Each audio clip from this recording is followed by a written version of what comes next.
મારા વાલા પ્રિયો, ઈશુના નામમાં હું તમને પ્રેમાળ શુભેચ્છા પાઠવું છું. જ્યાં નદી અને સમુદ્ર મળે છે, હું તમને એવી જગ્યાએથી વાત કરી રહ્યો છું. આવું એક અદ્ભુત સ્થળ છે, એક સુંદર સ્થળ છે. જુએ તેઓએ આ સ્થળનું રક્ષણ કરવા માટે આને પથ્થરોથી એક મોટી વાડ બનાવી છે. તેઓ આ પાણીનું રક્ષણ કરે છે જેથી તે માછીમારો માટે ઉપયોગી થઈ શકે છે. એવી જ રીતે પરમેશ્વર કહી રહ્યા છે.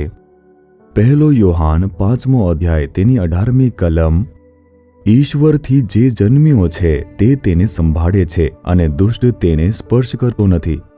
અહીં જે છે શૈતાનને દુષ્ટ કહેવામાં આવ્યું છે. બાઇબલ આમ કહે છે, દુષ્ટ તમને સ્પર્શ કરી શકતો નથી. તે સ્પર્શ કરશે નહીં, તે સ્પર્શ કરી શકતો નથી, કારણ કે તમે પરમેશ્વરથી જન્મ્યા છો, ફરીથી જન્મ્યા છો.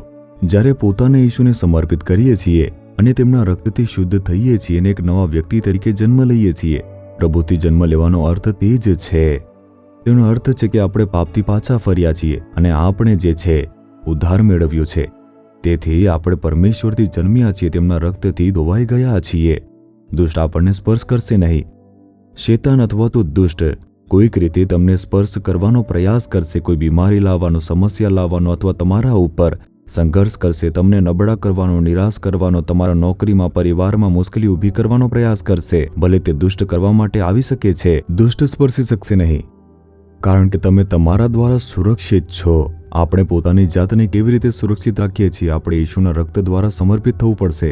દરરોજ તમારું બાઇબલ વાંચો અને તમે પ્રાર્થના કરો અને પરમેશ્વરની હાજરીમાં સુરક્ષિત રહેવા માટે તમે પોતાને સમર્પિત કરો.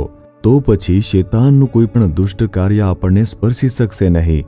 શું તમે તમારા જીવનમાં દુષ્ટ કોઈ સંઘર્ષનો સામનો કરો છો? તે તમને હરાવી શકશે નહીં. ન તો તમને સ્પર્શ કરી શકશે, નુકસાન કરી શકશે. તે કેવળ ધમકી આપશે, બસ એટલું જ. ડરશો નહીં. તમે વિશ્વાસથી કહો કે હું ઈશ્વરથી જન્મ્યો છું, હું ઈશ્વરથી જન્મેલો છું અને પોતાની જાતને પ્રભુને સમર્પિત કરી દીધી છે. દુષ્ટ મને સ્પર્શી શકશે નહીં. શું તમે વિશ્વાસથી આવી રીતે કહેવાના છો? હે પિતા, અમને તમારાથી જન્મ લેવાનો અનુભવ આપવા બદલ સ્તુતિ થાવ. તમારા લોહીથી અમને ધોવા બદલ સ્તુતિ થાવ. દુષ્ટ અમને ક્યારેય સ્પર્શી શકશે નહીં, કારણ કે હે પ્રભુ, તમે સાથે છો. તમે અમારું રક્ષણ કરો છો અને માર્ગદર્શન આપો છો. ઈસુ ખ્રિસ્તના નામમાં પ્રાર્થના કરીએ છીએ પિતા. Amen, amen. Jesus redeems Gujarati YouTube ચેનલને સબસ્ક્રાઇબ કરો. દરેક નવા કાર્યક્રમની માહિતી મેળવવા માટે બેલ આઇકન પર ક્લિક કરો.